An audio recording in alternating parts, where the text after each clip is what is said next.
Hi friends, నమస్తే. Welcome back to Yoshni kitchen. మీకు తెలుసా ఉలవలను తరచుగా తినడం వలన కిడ్నీలో రాళ్ళు రాకుండా చేస్తాయని? అలానే ఉలవల్లో కాల్షియం ఎక్కువగా ఉంటుంది. ఇది ఎముకలను బలంగా చేస్తుంది. అలానే ఈ ఉలవల్లో ప్రోటీన్ అలానే ఫైబర్ ఎక్కువగా ఉంటాయి. ఇవి బరువు తగ్గడానికి చాలా అంటే చాలా బాగా ఉపయోగపడతాయి. ఉలవల్లో యాంటీ ఆక్సిడెంట్స్ ఎక్కువగా ఉంటాయి. ఇవి చర్మ సమస్యను తగ్గించడంలో సహాయపడతాయి.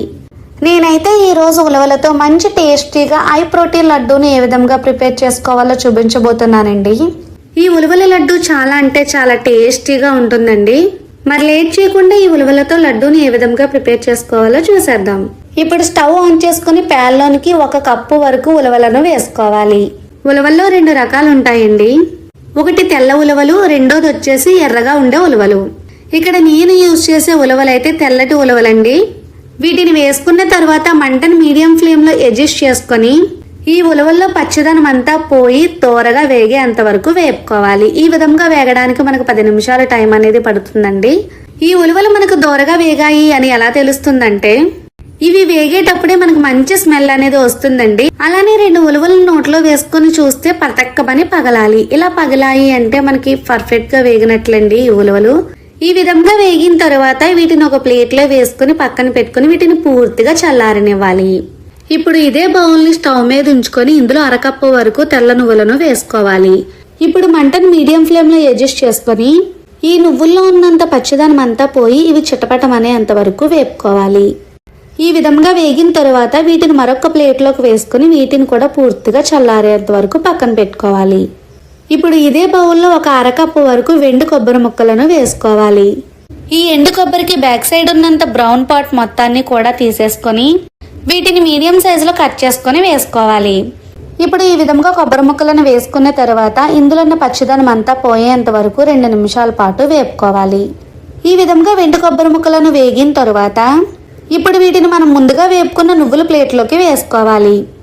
ఇప్పుడు ఇదే కడాయిని స్టవ్ మీద ఉంచుకొని 2 స్పూనుల వరకు బాదం పప్పుని, 2 స్పూనుల వరకు జీడిపప్పుని వేసుకోవాలి. అలానే 2 స్పూనుల వరకు వాటర్ మెలాన్ షీట్స్ని, అలానే 2 స్పూనుల వరకు పంకిన్ షీట్స్ని వేసుకోవాలి. తర్వాత ఇందులోకి 2 స్పూనుల వరకు పిస్తా పప్పుని, అలానే 2 స్పూనుల వరకు సన్ఫ్లవర్ సీడ్స్ని కూడా వేసుకుని మంటను మీడియం ఫ్లేమ్లో అడ్జస్ట్ చేసుకుని ఇందులో ఉన్న పచ్చదనం అంతా పోయేంత వరకు వీటిని వేపుకోవాలి. ఇప్పుడు ఈ విధంగా వీటిని అన్నిటినీ కూడా చక్కగా వేపుకున్న తరువాత వీటిని మరొక ప్లేట్లోకి వేసుకొని వీటిని కూడా పూర్తిగా చల్లారేంత వరకు పక్కన పెట్టుకోవాలి. ఇప్పుడు ఒక మిక్సీ జార్ని తీసుకొని ముందుగా మనం వేపుకొని పక్కన పెట్టుకున్న ఉలవలను వేసుకోవాలి. ఉలవలన్నిటినీ కూడా వేసేసుకున్న తరువాత ఇప్పుడు వీటిని అన్నిటినీ కూడా మధ్య మధ్యలో ఆపుకుంటూ కోర్సుగా గ్రైండ్ చేసుకొని తీసుకోవాలి. ఉలవలు మనకు త్వరగా పొడిలాగా అవ్వవండి, కాబట్టి వీటిని మధ్య మధ్యలో ఆపుకుంటూ గ్రైండ్ చేసుకోవాలి. ఈ విధంగా కోర్స్గా గ్రైండ్ చేసి తీసుకున్న తరువాత ఇప్పుడు వీటిలోకి వెండి కొబ్బరి ముక్కలను అలానే నువ్వులను కూడా వేసుకొని వీటిని కూడా మరొకసారి గ్రైండ్ చేసుకొని తీసుకోవాలి. ఈ విధంగా మెత్తగా గ్రైండ్ చేసి తీసుకున్న తరువాత ఇప్పుడు ఇందులోకి ఫస్ట్ 1 కప్పు వరకు బెల్లం పొడిని వేసుకోవాలి. ఈ బెల్లం పొడి బదులుగా పంచదారను కూడా వేసుకోవచ్చండి. బెల్లాన్ని వేసుకున్న తర్వాత ఇప్పుడు ఈ ఉలవల పిండి బెల్లం కూడా పూర్తిగా కలిసేటట్టుగా కలిపేసుకోవాలి. ఈ విధంగా కలుపుకున్న తరువాత ఇప్పుడు ఇదే కప్పుతో 1/2 కప్పు వరకు బెల్లం పొడిని వేసుకుని ఇది కూడా పూర్తిగా కలిసేటట్టుగా కలుపుకోవాలి. నేను ఇక్కడ మిక్సీ జార్ చిన్నది కాబట్టి 2 సార్లు కింద వేసుకొని కలుపుకున్నానండి. మీ దగ్గర ఉన్న మిక్సీ జార్ పెద్దదైతే ఒకసారి వేసేసుకొని కూడా కలిపేసుకోవచ్చు. ఇప్పుడు మనం ఇందులో వేసిన ఉలవలను, నువ్వులను అలానే ఈ బెల్లం పొడిని కూడా పూర్తిగా ఒకసారి ఫైనల్గా గ్రైండ్ చేసుకొని తీసుకోవాలి. ఈ విధంగా మెత్తగా గ్రైండ్ చేసి తీసుకున్న తర్వాత ఇప్పుడు ఒక బౌల్ తీసుకొని ఈ పిండిని అంతటినీ కూడా ఇందులోకి వేసేసుకోవాలి.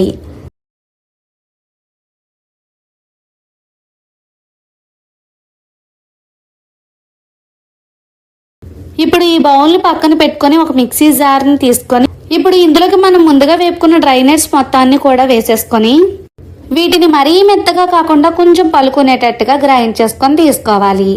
ఈ విధంగా గ్రైండ్ చేసి తీసుకున్న తరువాత ఇప్పుడు మనం ముందుగా వేసుకుని పక్కన పెట్టుకున్న ఉలవ పిండి పొడిలోకి ఇదంతటిని కూడా వేసేసుకోవాలి. ఇప్పుడు ఇవన్నీ కూడా కలిసేటట్టుగా కలిపేసుకొని ఇప్పుడు ఇందులోకి ఒక 4 నుంచి 5 స్పూనుల వరకు నెయ్యిని మరగబెట్టుకొని వేసుకోవాలి. నెయ్యిని వేసుకోవడం వలన మనకి టేస్ట్ అనేది బాగుంటుందండి. అలానే మనం ఉండల్ని చుట్టుకునేటప్పుడు ఉండలు విడిపోకుండా గట్టిగా అవుతాయి. నెయ్యిని వేసుకున్న తర్వాత ఇప్పుడు ఇవన్నీ కూడా కలిసేటట్టుగా ఒకసారి కలిపేసుకోవాలి. తర్వాత కొంచెం కొంచెంగా పిండిని తీసుకుంటూ మనకు నచ్చిన సైజులో బాల్స్ కింద ఉండల కింద చుట్టేసుకోవడమే. అంతేనండి, చాలా అంటే చాలా ఈజీగా ఈ ఉలవల లడ్డూని చేసుకోవచ్చండి. ఎక్కువగా ఈ ఉలవలతో ఉలవ చారుని అలానే ఉలవ దోశలని వేసుకుంటూ ఉంటారండి. కానీ నేను చేసినట్లుగా ఈ విధంగా ప్రోటీన్గా లడ్డూలు చేసుకొని చూడండి, చాలా అంటే చాలా టేస్టీగా ఉంటుంది, హెల్త్ కూడా చాలా మంచిది. మరి ఈ వీడియో కనుక మీకు నచ్చితే లైక్ చేసి మీ ఫ్రెండ్స్కి మీ రిలేటివ్స్కి షేర్ చేయండి. మరి అన్ని ఈజీ అండ్ హెల్తీ రెసిపీస్ కోసం మన ఛానల్ని సబ్స్క్రైబ్ చేసుకోండి. Thank you for watching. Bye bye.